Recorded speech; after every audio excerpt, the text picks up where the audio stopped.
Yo. Yo. Yo. Yo. Flames Talk, we're back, baby. Woo! We've been doing this for 1 year, and we instantly realized we also have to watch Flames hockey when they're losing. Walker dude. Walker dude! Connor Zari's looking promising, man.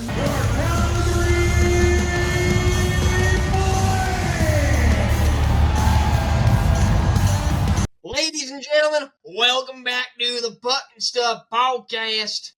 We don't sound like this here in Berta, but it's Stampede season. Yeah. So, we're going to be talking about the Flames here and stuff, like how it be, right? Just kind of talk about her, what happened at the draft and the free agency and all that, and talk about the Stampede breakfast that we got, hey? So I'm with my buddy here, B-Dog. How you doing, hey? Boy, I've been doing pretty good on this side. I'm about to go get a few buds of me at the Stampede, pay a little bit extra just to pay some for more beer. $10 for beer, but hey, Mr. Trudeau ain't coming to Stampede this year, so that's pretty nice. We don't have to deal with his bull crap. But hey, guys, welcome to Flames Talk with the Puck Stuff podcast. I can't keep up that voice. No. You forgot about talking about your horse. Oh, we're talking about your big truck. Big F-350. Or your my Ram. new kid on it, bruh. Get a Cummins engine in that Ram. So, yeah, welcome to the Flames Talk, boys. Obviously, it's Stampede week, so we might as well wear cowboy hats and talk hard Albertan, So, welcome back to Flames Talk. So, we got a lot to talk about. We obviously went through the draft. We went through the last few days of free agency. In our last episode, in talking about free agency, we left out the Flames for this whole reasoning. So, T-Dog, I think we should start off with the draft. I need to hear your thoughts on our 9th overall pick. No, let me get my smile up here a little more. Okay, so Conroy, bro's a goat. Bro's a goat. Conroy is doing everything he said he's going to do. I think, in my honest opinion, Utah picking Tej was the best thing to happen. Because Tej's ceiling is there. I don't think it's anywhere near where Zane Perrick is. And, okay, listen. Us Flames fans, we haven't had much to be hyped about when it comes to drafts in a while since Kachuk. So, Zane Perrick has been noted to be comparable to a young Erik Karlsson. So I hear that and I'm like, wow. He's going to give the puck away. No, I'm joking. He has that offensive skill. So on the power play, right, he could quarterback that a little bit. Because you don't know where Anderson will be in some time. But to me, that's just it's just a great pick. Just watching some of his highlights in Saginaw, he's able to go end to end. He's great with his hands. He's got a long stick, so he's great with his hands there. It has a good hockey IQ, kind of knows where everyone is on the ice. And it's got some skating ability there too for a bigger kid. So that is amazing to see. So I'm glad for getting that pickup. It makes me excited too because I think that we do have a decent defensive prospect pool. Some people on the Flames Reddit were saying we might have the best defensive prospect pool.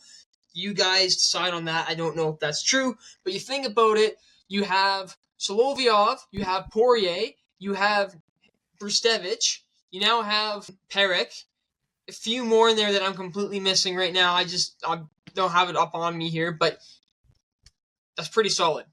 And if not all will pan out, but say if most do, even if half, even if say just Brustevich and Poirier as an example does, or sorry, Perek, it's exciting. And it's nice to know that these draft picks aren't going to waste, and that it's actually going to something that you need. I guess I'll let you go, and then we can talk about Matt Vigurden too. Yeah, I definitely think the Flames got a really good pick out of Zane Perkley.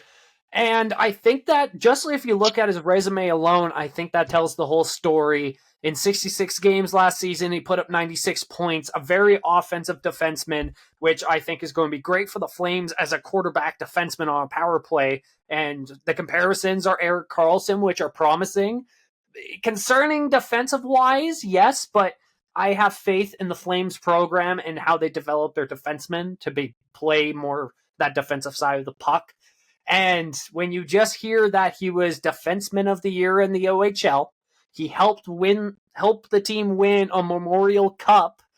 That just tells a lot on what kind of defenseman we're getting from this pick. And hearing that he was supposed to go top 5, dropping to 9th, right to us, is amazing in my opinion. So I love the pick.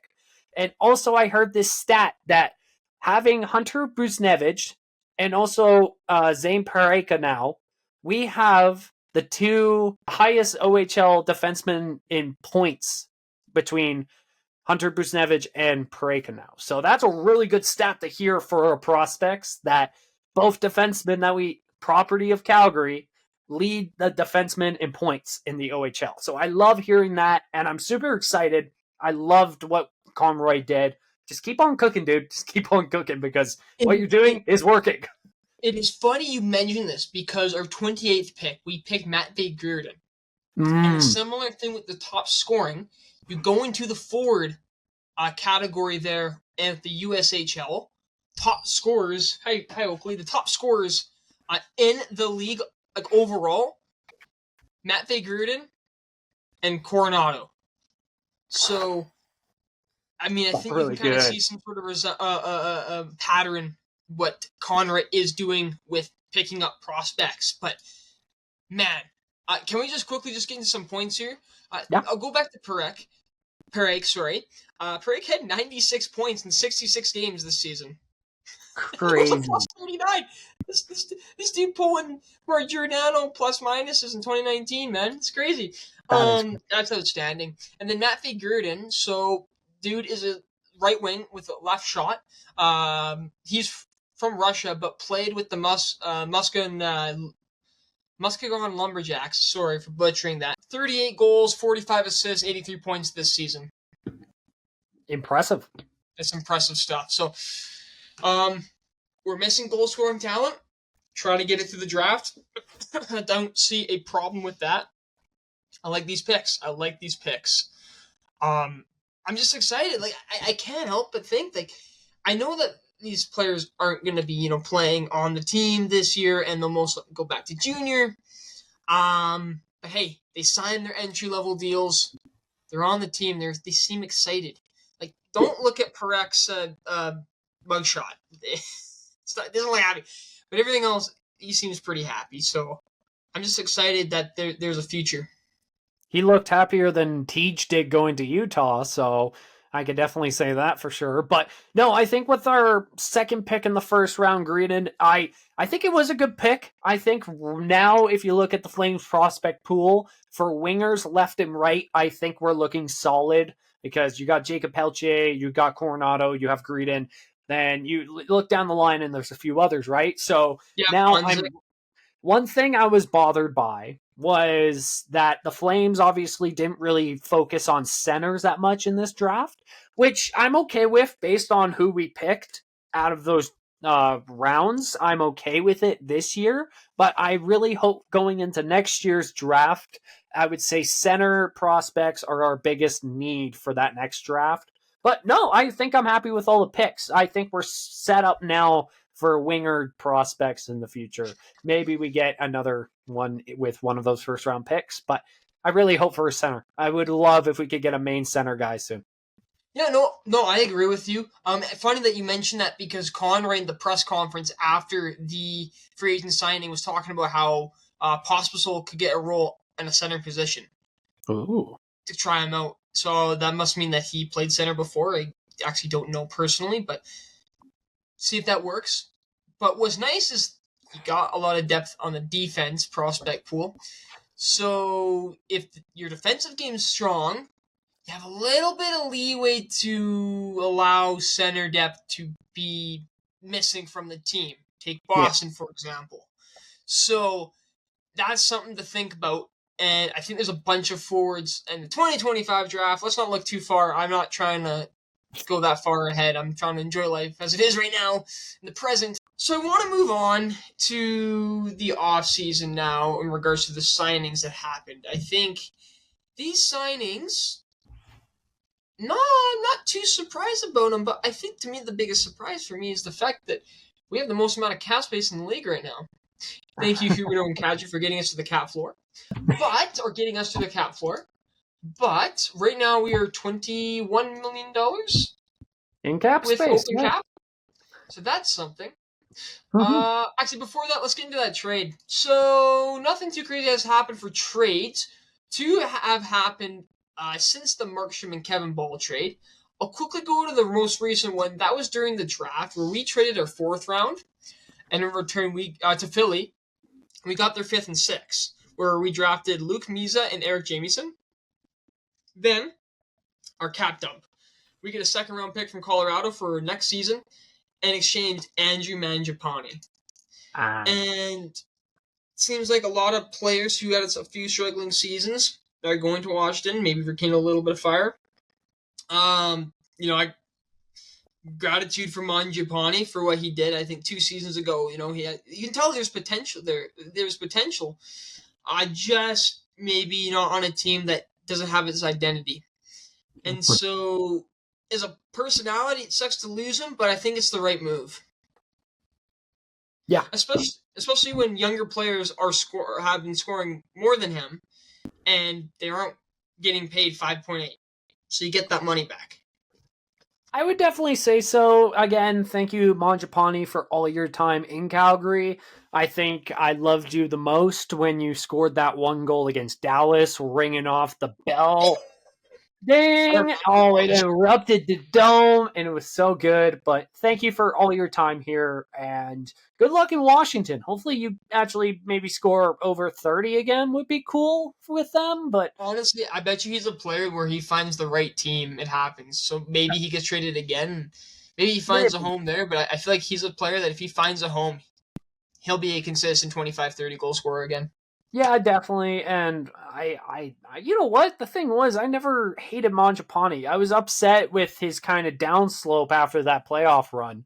But that's kind of understandable for players. And I think it was just, at the time he got his contract for almost $6 million, it looked okay. But after, I would say 2 to 3 seasons in, it looked more and more concerning of, hey, why can't you push back to that level we're paying you to be? But it sucks. But you know what? We got out of it. A 2nd round pick. We didn't have to take back any of the cap space. Hallelujah. Thank you, Washington. So I'm going to call it a win just because it was a good cap dump, and we have the most cap space in the NHL right now.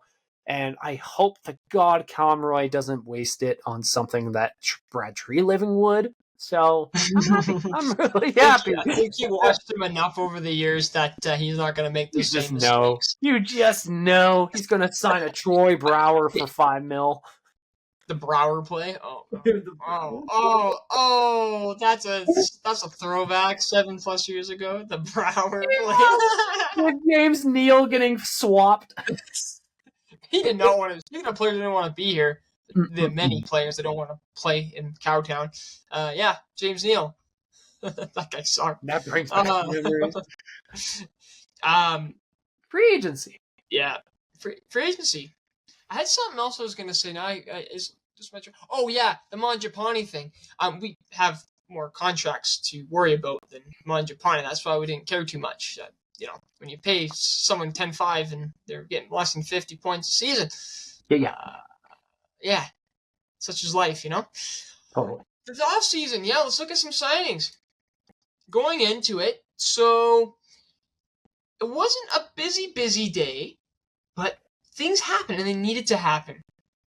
First signing that did happen, Anthony Mantha. I'm shocked that actually he came here on a 1-year deal for $3.5 million. It's a prove it deal. Prove it that he can still play in this league at a certain intensity, and I think he can. And what's cool about this guy is he actually wanted to be here. Apparently, he wanted to come to Calgary knowing that he would get an opportunity. Good. And that's what you want. You want players to actually come here and play. And even if that's a reason, and that's a good reason, because with a reason to prove himself, he's going to give that effort. And heck, if he has a good effort, you swap him at the deadline for picks, man. Yeah. That is pretty right? much how I Give look at Anthony Mantha right now. As give him he's a back to Vegas for more picks, bro. Give Mantha back to Vegas, get another pick out. So in a sense, we get another pick for the Hannafin trade. If you think about it, that's oh yeah, crazy. that's true. 2026. So you know what? If we look at Anthony Mantha, you're right. He was with Vegas for 18 games in the last year, as he was traded by the trade deadline. In 18 games, he put up 10 points, which isn't too bad. And then the few years he was with Washington, he was a consistent 25, 30-point player with a plus minus of maybe around 0. So he was still a solid vet. And the way you're looking at Calgary right now is Comroy's shuffling young guys into the lineup that we want. It is not a bad idea to add a veteran guy to kind of lead a rookie into that kind of way and help him out throughout the league. And then you're right. If it doesn't work out, you go to the trade deadline and trade him for picks because it's just a 1-year contract. So Devin Cooley gets a contract, 7.75 per year, 2 years for 2-way. So Devin Cooley, a goalie, right in the San Jose system, San Jose native, looking like someone who's probably going to take a spot with the Wranglers, while Mr. Wolf is getting his time up here. Little bit of potential. I didn't think we got a crazy sample size. To be honest, every time he was put on the ice, one, the San Jose team sucks and has no defensive abilities, and two, he kept playing teams that knew how to score. So that's why like his save percentage sucks. But you know what? He does have potential, so I like that one. Any thoughts on him? Devin Cooley, you can obviously tell. I was watching the Barn Burner podcast when they brought on Craig Conroy, and I think his biggest kind of worry was if Dan Vladar was going to be healthy going into September. So there was that worry that there was no comfort of a solid third goalie anymore with Markstrom. So they bring in 27-year-old Devin Cooley, and he does have his NHL experience. His record in the AHL is significantly better with a goals against average of 2.93 with a save percentage of 909. But when he does go to the NHL, it's a little bit ugly. But that's his role is supposed to be a third kind of string goalie. So yes, he will be an AHL goalie replacing Wolf. So it's a decent signing. It's like a two-way signing. So I'm not mad because now we have at least a solid third string goaltender, just in case Vladar is not ready for September. Yeah. And again, like there's some sort of a ceiling there. Maybe it works, maybe it doesn't. But hey, 2 years ain't too shabby, so you can trade that contract pretty decently. I mean, the last time we picked up a goalie from San Jose, it worked out pretty freaking well. Oh, you're right. I wish there was another goalie that we got that wasn't Kiprusoff. I was like, I can make a joke about it. But Jake Bean signs with the Calgary Flames, son of CSEC's chairman, if I'm correct. He's no longer a part of the Flames org with vice presidency. But anyways, Jake Bean signs a 2-year deal, one way, worth $1.75 million per season, 26 position. It's looked at that he can play both the right and left side of the defense. Last season, a little tough here, minus 10 on the plus minus, 32 points in 72 games. Sorry, 13 points, 32 penalty minutes. That is very different. That is very different. So the last few seasons, he's always been a negative in the NHL, but he is a Calgary Hitman legend, and so I think kind of seeing him come back and he's from Calgary, it's good to see. A little bit of depth on that blue line, you kind of need it because our blue line is now not what it used to be. What are your thoughts on this one? The former Calgary Hitman, Jake Bean, has come back to the Calgary land of the Cowboys. So we talk about Mr. Bean. He's 26 years old. You're right. He can play left or right hand defenseman, which is great. It's nice to have that. 26 years old. He's just entering his prime too. He had some really off years, like you just said, with only putting up 13 points. 6 points. His career high is 25, and that was with Carolina. So it's nice to get defensemen. Would you like a little bit better? Yes, but you can't complain. You're at least adding depth to the lineup. And when you're in kind of a rebuilding phase, that's what you got to do. Just adding kind of guys who are in their prime, just entering their prime into the lineup. So I don't hate it. It's under $2 million for 2 years. Just see what he does. I don't hate it. If he can play both positions, there's versatility. Yeah, And hate exactly. to have that. Like I said, any team change the scenery. Let's look at the last half full. Change the scenery. Maybe something happens out of that. Plus, he'll get more minutes because of the situation that Calgary's in. So that's a bit of a signing. It's good. I mean, Calgary did need to add some pieces on this D. I mean, losing Hanif and Tanev plus and Zadorov, like it's and now Shillington too. So yeah, it's a little weak now. But hey, we still have Mackenzie Weegar. That's all that matters. Martin Furk. So Furk, 2-way deal, 1 year for $775. You know, he's a right wing, but he'll be playing down in the minors. Maybe he'll come up if injuries, but I kind of want to get right into Ryan Lomberg here, man. Hey, these come back. 2 years for $2 million. Hey, got a Stanley Cup, and right comes with a heftier price tag. When you win that Stanley Cup, put that on your resume. A little bit of physicality. Everyone kept talking about how, oh my goodness, Lomberg and Pospisil potentially on the same line.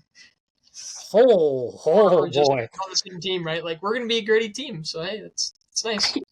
So, I'm happy Ryan Lomberg came back, but I'm also just so shocked he came back because, like, if you really think about it, we didn't give him that kind of good opportunity here in Calgary, so he decided to leave. That's like saying Matthew Phillips came back to Calgary, and I'm like, really? Okay, yay, but really? Anyways, Phillips and Lomberg were supposed to grow in different ways. Yeah, they really were. But Ryan Lomberg won a cup and he decided to come back home. I kind of like that. And you're right, he is kind of a grittier player now than he was before. He got a Stanley Cup, hallelujah. He's almost 30 years old, so now he has kind of that veteran leadership, and he can play that role very well playing on the death line in the Flames. And he could just be that gritty guy causing havoc out there in the bottom line, being like, hey, what will push guys to go when either you're losing in the season or you're losing bad in a game? Ryan Lomberg will be that gritty guy to start it. So I love it. $2 million for 2 years. It's an easy deal. And I'm still kind of shocked he came back, but I'm happy. Yeah, I say it's a good deal for sure. Yep, and then kind of looking at his stats here. So hefty penalty minutes, 80 penalty minutes in 75 games this season, 88 last season with the full 82 games. 7 points last season, 20 points the season prior. -1, then a +4 in 21-22 with the Panthers. So, hey, I mean, a -1 is better than a -3, so we'll take that. Yeah. But it's exciting, you know. I don't know if it's depth move, sure, but physicality, get some grittiness. I mean, it's going to make the team exciting to watch. Like, you want to get some bums in seats, so there you go. Lomberg's going to start killing people out there. So, you know what though? There was another signing technically that happened with the Calgary Flames. It wasn't a signing from free agency. It was more like an extension. You know what I'm talking about? Hold on. Don't say it yet. I'm a hint at it right now. Your dog looks dead. I'm a hint at it right now. Does it have to do with this? Lego set. Lego boy! You go shit on Govic. If you haven't heard and you're a Flames fan, obviously Sharon Govich has signed a 5-year extension with the Calgary Flames for $5.575. And you know what? Great deal. And as you see, T-Dog brought out the Lego set because obviously he loves building Lego apparently. And Conroy has specified to get him more. So yeah, he's a Lego guy. I kind of got to respect that. But no, we look at Sharon Govich, and he has been proving us since day one that we won the Tyler Toffoli trade, as he was with New Jersey, played 75 games and put up 30 points. With Calgary, for 82 games, he put up 31 goals, 28 assists for almost 60 points. He almost doubled his points. The only thing that was concerning was his plus minus of negative 29, but we pushed that aside because of 60 points. So I think this was a great extension. I'm happy you got him for under $6 million, and he's going to be a role guy for, I would say, quite a while, especially being a part of this potential rebuild. Man, I just love watching him play this year. There was just something, not yeah. I guess he did have something to prove, but he played with a lot of ethic, and he got goals because of that. Driving to the net. There's a hockey sense there too, and it was just exciting to watch. And man, it was a refresh. Like seeing, I think he was on a line with Kuzmenko for some time. Just seeing that was nice because it was a breath of fresh air. Seeing speed, seeing a bit of skill, a bit of hockey IQ on the ice there. Yeah. I really do like Sharon Govich. I'm gonna brag about this, man. I will. I was always thinking when he was on New Jersey, man, Sharon Govich is a great player that the Flames could get. Barring this was when the Flames were actually a competitive team for the playoffs, but nonetheless, we have him, and it's amazing, and we're gonna have him for 5 more years, man. So maybe I'm gonna have to get that Sharon Govich jersey on a Fanatics. But yeah, I mean, just what a signing. You know what? Something like this, how potential that the 5.75 is going to kick you in the butt. Probably like not every player is going to be consistent with that goal scoring ability. We saw that with Mangiapane. But even if he can get 20 goals again, that's great. 25 goals. That's what you want. But he knocked it out of the park this season, so it's deserved. It really is. Yeah, definitely.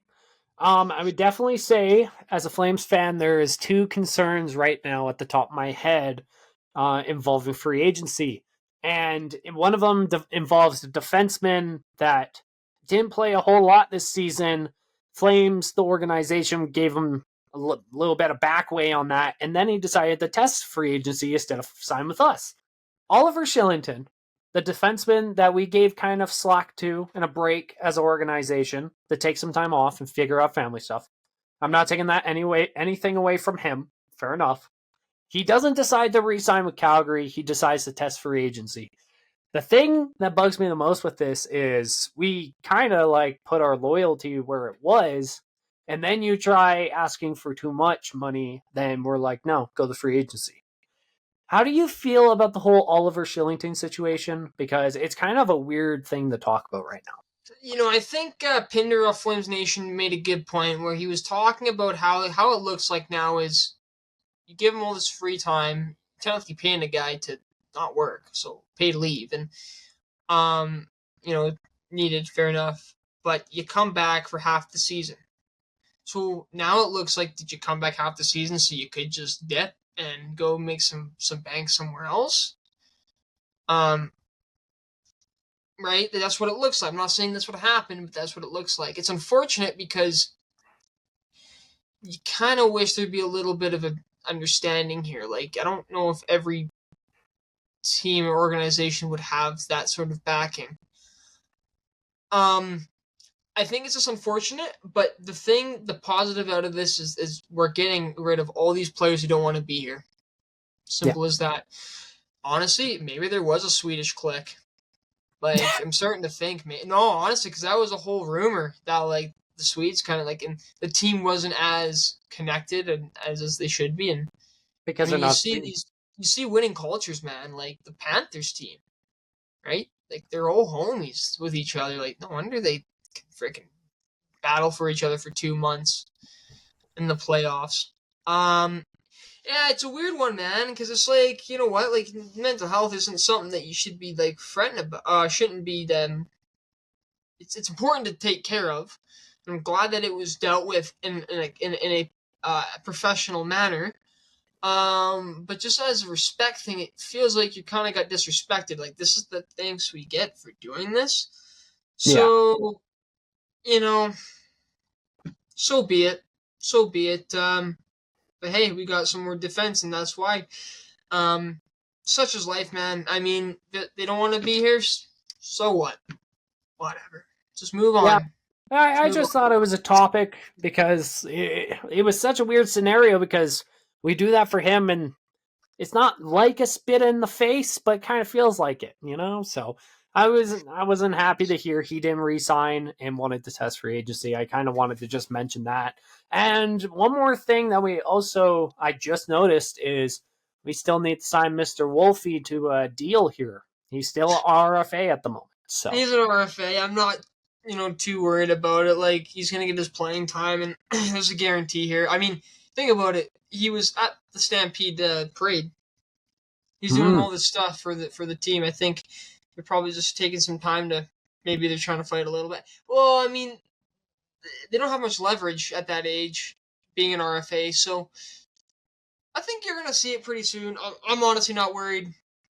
I think there's other fish to kind of fry, but I see what you mean. Like, I kind of was hoping that this announcement would have happened during like the free agency timeline. You know what? I think that's been Flames talk for the off season so far. If anything else happens with the Flames, we'll definitely be on it. So be prepared. We're going to be right there for it. If you enjoyed this, leave a like, comment, subscribe. We love the support. Almost at 400 on YouTube. Keep it up. If you did enjoy this, please subscribe and share with your friends. T-Dog, wrap this up. Like B-Dog said, thank you very much for listening. Common question of the day. Best signing. How you feeling about that Sharon Goge signing? How you feeling about the Shillington situation? How you feeling about the Wool situation? Are you excited for Stampede? I'm alright. I'm not. It's a little overrated. I don't want to pay that over cheap $20 for a watermelon sandwich. Yeah, it's a little $20 for a watermelon sandwich, eh? And then water with salt in it for $10. Yeah, I love that. Calgary's pretty used to overpaying for stuff. Hey, at least our water works. Yeah. Yeah. Thank you for good infrastructure. Now, well, been a pleasure, y'all. If you're going to Stampede, be safe, please. Drink some water, stay hydrated, because it's going to be sunny out this week. And hey, keep on rocking in the free world. Oakley, send us away. Bark. Speak. Speak. Oh. Speak! Well, speak! Alright, well, boys, we'll see y'all in the next one.